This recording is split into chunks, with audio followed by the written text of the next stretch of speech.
જરડાના ખેડૂતોનો 15 વીઘા પાક નિષ્ફળ જતા દીકરીનું ડોક્ટર બનવાનું સપનું રોડાયું।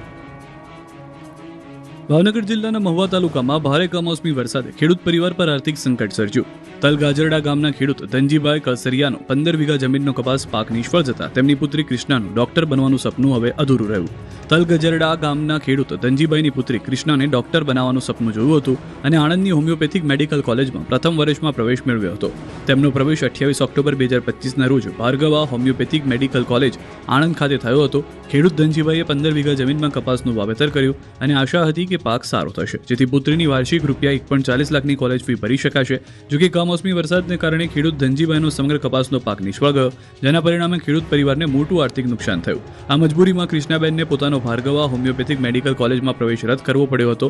ત્યારે હાલ કૃષ્ણા તેના ઘરે બેસીને અભ્યાસ કરી રહી છે। તેમના હૃદયમાં એક જ ઈચ્છા છે કે એક દિવસ ડોક્ટર બનીને પિતાના સપનાને પૂરા કરવા। ત્યારે હાલ તો ખેડૂત પરિવારની હાલત એવી છે કે કુદરત રૂઠે તો સપના પણ સુકાઈ જાય, કેમ કે ધનજીભાઈએ બેંકમાંથી લોન લઈને કપાસનું વાવેતર કર્યું હતું। શરૂઆતમાં સારો પાક ઉપજ્યો હતો, પરંતુ અંતિમ સમયે કમોસમી વરસાદે તેમની આશાઓ પર પાણી ફેરવી દીધું, કારણ કે દીકરી કૃષ્ણની ભાર્ગવા હોમિયોપેથિક મેડિકલ કોલેજમાં વાર્ષિક ફી રૂપિયા 1.40 લાખ હતી અને 6 મહિના 56,000 ભરવાના હતા। અચાનક પડેલા કમોસમી વરસાદે ધનજીભાઈના પરિવારની આર્થિક સ્થિતિને ગંભીર અસર પહોંચાડી છે। અત્યાર સુધીમાં રાજકોટ જિલ્લાના 4,000થી વધુ ખેડૂતો પાસેથી ટેકાના ભાવે મગફળીની ખરીદી। 9 નવેમ્બરથી રાજકોટ સહિત સમગ્ર ગુજરાતમાં ટેકાના ભાવે મગફળીની ખરીદી શરૂ થઈ છે। રાજકોટ શહેર તેમજ જિલ્લામાં 29 સેન્ટર પર ટેકાના ભાવે મગફળીની ખરીદી કરવામાં આવી રહી છે। ચાલુ વર્ષે રાજકોટ જિલ્લામાંથી 1.77 લાખ ખેડૂતો દ્વારા ટેકાના ભાવે મગફળી વેચાણ બાબતે રજીસ્ટ્રેશન કરવામાં આવ્યું છે।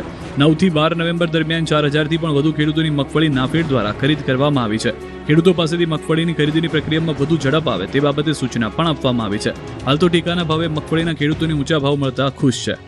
સમાચાર। કૃષિ રાહત પેકેજ માટે આવતીકાલથી ઓનલાઈન અરજી કરશો એટલે તુરંત મળશે સહાય।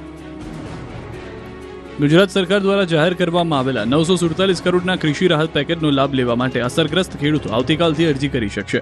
આ સહાય મેળવવા માટે 15 દિવસનો સમયગાળો નક્કી કરવામાં આવ્યો છે, જેમાં ખેડૂતોએ કૃષિ પોર્ટલ KRP પર ઓનલાઈન રજીસ્ટ્રેશન કરવાનું રહેશે।